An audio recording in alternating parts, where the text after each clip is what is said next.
आपके शरीर में जो भी बीमारी आती है उसके पीछे कुछ न कुछ हेतु होता है। आयुर्वेद में क्लिनिकल डायग्नोसिस होता है, पैथोलॉजिकल डायग्नोसिस पर आयुर्वेद भरोसा नहीं करता है। आयुर्वेदिक के डायग्नोसिस के पीछे कुछ सैद्धांतिक मत है जिसको आयुर्वेद फॉलो करता है और उस आधार पर जो मूल हेतु सामने निकल कर आता है वो एक बीमारी का आधार मान लिया जाता है और फिर उस हिसाब से उसका हेतु बंद करके उसकी चिकित्सा शुरू की जाती है। अगर किसी व्यक्ति का किडनी से संबंधित बीमारी आ जाती है या लीवर से संबंधित बीमारी आती है, तो यदि हम लोगों को हेतु समझ में आता है कि इन्होंने अधिक शराब सेवन किया या पित्तवर्धक आहार विहार का सेवन किया, उसके वजह से यदि हो गया, तो हम लोग उनको ये हेतु मानकर बताते हैं।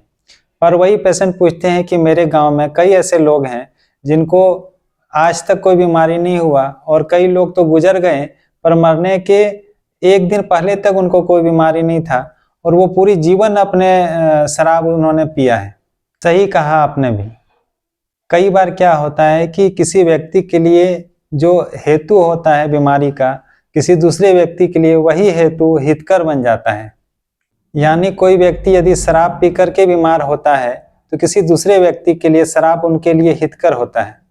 आयुर्वेद के अनुसार 3 प्रकार की देह प्रकृति है, वात प्रकृति, पित्त प्रकृति और कफ प्रकृति।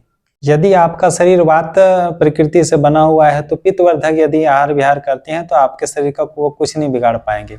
यदि पित्त प्रकृति के आप हैं, यदि कफवर्धक आहार विहार करते हैं, रात में दही खाते हैं, दिन में सोते हैं, तो ऐसे व्यक्ति को कुछ भी हानि नहीं कर पाएगा।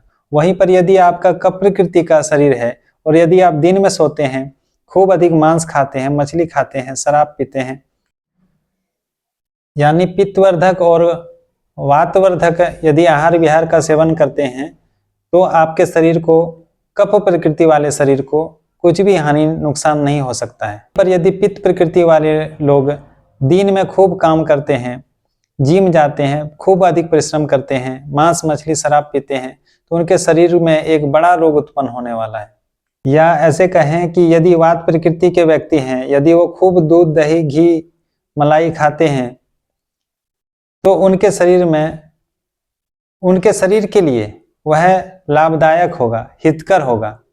वहीं यदि कफ प्रकृति वाले इस तरह का आहार विहार करते हैं तो उनके लिए नुकसानदायक हो सकता है या होगा। जो लोग वात पित्त कफ आदि को नहीं समझ सकते हैं वो ऐसे समझेंगे कि आपका इंजन जिस चीज से चलने के लिए बनाया गया है उसमें वही चीज डालेंगे तो आपका इंजन सही से चलेगा या एक लंबे समय तक बिना किसी खराबी के साथ चलेगा। यदि आपका इंजन पेट्रोल से चलने वाला है, यदि आप उसमें डीजल डालेंगे, सीएनजी डालेंगे, तो क्या यह इंजन चल पाएगा? नहीं।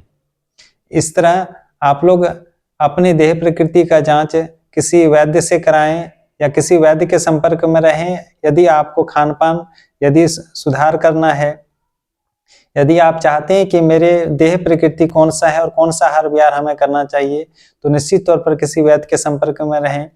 किसी वैद्य को अपना घर का वैद्य बनाएं और अपना सारा डिटेल्स उनके सामने रखना चाहिए ताकि आपके साथ में जो अप्रिय घटना या बीमारी होती है उसका वो सही आकलन कर सकेंगे, खान पान को बता पाएंगे कि किन व्यक्ति को, आपके घर में यदि 5 व्यक्ति है तो जरूरी नहीं है कि हर 5 का वात प्रकृति हो, सबका अलग अलग प्रकृति है।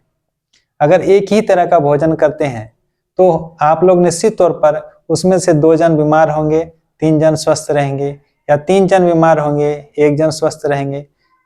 इसलिए अधिक जानकारी के लिए स्क्रीन पर दिए गए नंबर पर संपर्क करें या किसी वैद्य से अपना नाड़ी दिखा करके या देह प्रकृति जांच करा करके आहार विहार करें। धन्यवाद।